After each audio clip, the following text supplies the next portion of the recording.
Once upon a time in a vibrant, colorful neighborhood or forest, there lived an adorable orange cat. He was a smart, curious, and playful feline who loved to explore his surroundings.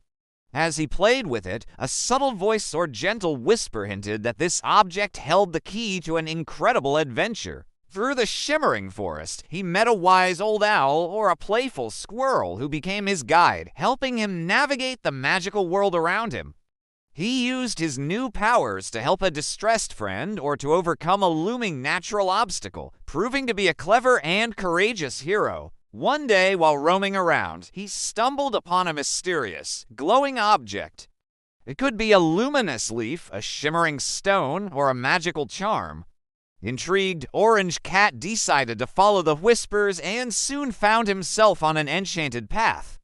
Along the way, Orange Cat discovered that the object had granted him a special ability, like the power of flight or the ability to talk to other animals. In the end, the grateful community celebrated with a happy ending montage, showing that even the smallest and most curious cats can make a big difference.